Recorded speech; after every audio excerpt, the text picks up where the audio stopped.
Hello, Belnorn here. This video is a class about storytelling in Belegarth, presented by Dagger. You'll learn some core storytelling principles, as well as gleaning information that will help you in storytelling in Belegarth.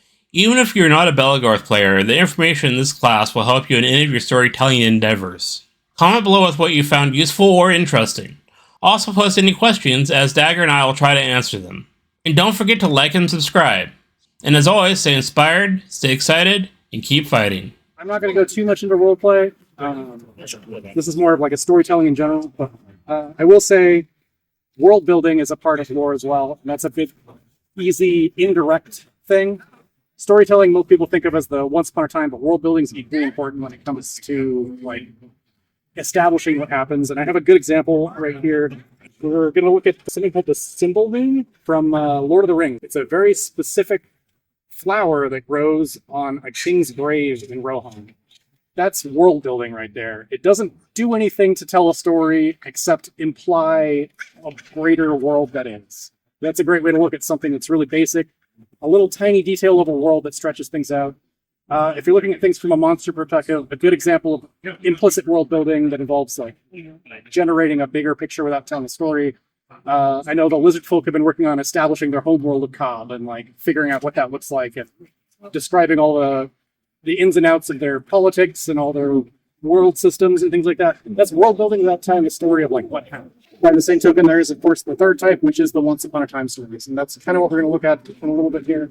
Those are your classic, Neb the Dragon and the End of the Tsar is like one of my favorites. It's like a story of King Neb fighting a dragon with some of his like his skrill, basically, is like dragon comes down and goblin fighting. That's your classic fairy tale that you would think of when you think of storytelling, right? All those things are equally important for building a world and creating a sense of what happens in Bell, and they're all equally important. But mostly what I'm going to look at right now is writing with intention and like the actual storytelling component. The other things you can kind of figure out a little bit with some talk. There's a lot of people that know how to build into the world and figure those things out, but I'm not going to cover too much of them right now. I'm going to look at writing with intention as a few different things that I'm going to recommend, and once again, the salt clause is always in play. Number one is symbolism. You can bring in things. The classic example of like, oh, the curtains are blue because the writer is sad is like the classic example of like an English major's literary analysis of like what happens in a story. You can represent things in Bell when you're telling a story with metaphors, and obviously that's something that you should think about when you're introducing a color or a symbol or any kind of shape that's involved in the story as a detail. You think about what that represents and what it means to the story and whether or not it's a relevant detail and if it has a bigger implication. You can add things intentionally, you can add things unintentionally or subconsciously. It's all kind of storytelling. I'm going to talk a little bit about the concept of a Mary Sue. It's a pretty easy trap to fall into in writing, to give a character like OP, every ability, like super badass and no flaws. It's a very easy to create a blank slate that people can create a power fantasy on, I guess. I recommend when writing, if you do write for Belegarth, try to avoid writing, unless it's your own personal lore, other people directly into it. Try to write from a hero perspective.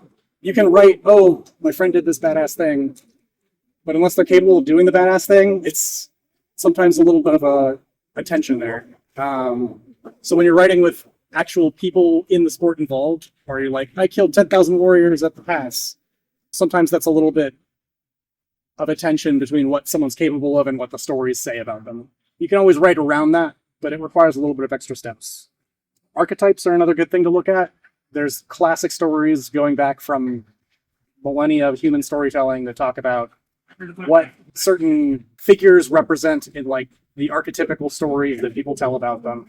There's like the trickster, there's all sorts of the classic like stoic hero, there's all sorts of characters in various positions. There's the comic relief, like the kind of foil to a character. There's lots of different ways to tell things with archetypes. And then we have the shape of a story, which is the concept of writing to follow the classic path of like you start your intro, you build up, you have like your climactic moments, and you come to a resolution. That's kind of an intentional shape you can write with. So when you're writing with intention, those things are valuable to think about. We also have interconnection in Bell. In Bell, there's a lot of lore that crosses over with other lore. So if you're writing to be involved in the community lore and get engaged with people's stories and like tell stories that are shared between people, talk with them, get some buy-in, talk with them, and like figure out what you can do together, come up with ideas, bounce them around. It's always something you can collaborate on, and if an idea is maybe contrary to someone else, maybe it's just unreliable narrator kind of thing. Maybe, oh, these people say that it went this way and these other people say it went this way. You know, there's always uncertainty and there's no real official bell canon outside of a couple, you know, hearsayed events that are more or less considered adopted because they've been spread between the community and because that communication happens. But mostly, Belegarth storytelling is the Wild West. You can pretty much do whatever you want. But I always recommend keeping some intention in mind when you're developing stories. Lastly, I'm just going to go through performance as a skill. Like, it takes a lot. It's something you have to practice. If you're going to storytell at an event, practice it. It takes work. You can practice telling a class in front of a group of people. You can practice anything in that style of public speaking requires a degree of skill, and it's something you want to work on.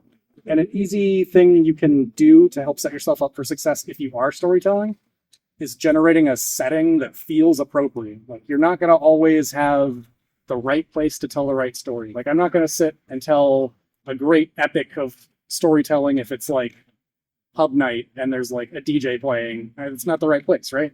You're going to look somewhere else for a storytelling, maybe around the fire, or maybe like in a quieter group where people can like sit and listen actively. But if it's like a drunken rager, obviously you're not going to tell a story, right? Another key aspect of that is audience buy-in. So obviously, set this up. We're talking in general about it for a couple weeks on the Discord. Like, we know that there's an expectation of what's happening. Audience has bought in. You're sitting here listening. That's half the battle when you're trying to get stories told, is like, if you're trying to do something out loud or a performance, get people to like, hey, would you sit down and listen to this thing? And maybe they'll say no, maybe they'll say yes. But if you get the audience bought in and understand what they're, you know, there for, there's a lot better chance that you'll succeed with your storytelling. Something I still practice a lot and still need work on is cadence. There's a lot of very intentional skill you can build in how you tell a story. If you're going on about details that are like atmospheric or like have this grand poetry to them, maybe you'll use longer, flowier sentences and lots of adjectives and kind of drag on the sentences a lot. If you're talking an action scene, you want it punchy, you want to use like short sentences, you want to do lots of high octane kind of verbs and nouns. You want to keep things moving, basically. There's a whole poetic structure to how you tell a story. The other things are memorization versus preparation. There's a degree of ad-libbing that's basically always required with any kind of storytelling. But in general, you want to rehearse it, practice it a little bit. At least memorize the key points so that you know how to get from point A to point B to point C to point D. And you can tell a cohesive story from start to back. You may have to change the details, but that's always kind of the fun of oral storytelling tradition. It's like you get new details every time you tell a story. Maybe you'll embellish something or you'll learn something that maybe you didn't think of the first time. But those are two like different styles. It's like, do you memorize your story word for word and like have specific phrases that you bring in, or do you just prepare and be ready to ad-lib it, or somewhere in the middle? Kind of that's a gradient of things you can learn. Lastly, what to do if you forget. There's lots to be said about being up on a stage and forgetting what you're saying or what you're doing and like what the next part of the story is. My number one recommendation, just pause for a second. Take a moment, think about it. Worst case, the audience is like in suspense or like maybe it's a little awkward for a second, but it's better than trying to fumble through it and maybe writing yourself into a dead end on the spot. So if you get to a point where you don't know what you're saying, just take a moment, slow down, think about it for a second. The audience isn't gonna, hate you for having a few seconds to recollect yourself. They know public speaking is hard. That's my basic overview of just about everything. I kind of rushed the class, but we're at the end of the day, and Spud, you were a tough act to follow. But I have open Q&A if anyone wants to just talk about storytelling for a second. Is there general lore for this area in particular? Like the region? Like maybe starting at Pyke and then going outwards? I think there's a very loose sense of like lore. There's a lot of implicit kind of world building that we've done for the area of Pyke that I kind of feel is like not super fleshed out. As far as I understand it, we took our name from Game of Thrones, I believe. and we have a squid motif, so obviously there's something nautical going on there. There's a lot to think about when it comes to symbolism and things like that, but I don't think there's anything specifically structured. I know a lot of realms will have their own like stories and lore and kind of like world building that they set up, but it's usually pretty rare to find like a full outline of all the details of like what a given region might be about. But most of Bell has a lot more, I want to say, ancient lore and like past stories than we're looking at more the contemporary combat that you'll see. So typically there's not a lot of present day like official canon. Any other thoughts, comments, or anything? Basically at the end. If you have any questions, I'm always available to talk lore and stuff. That's my jam. I fucking love that shit. So.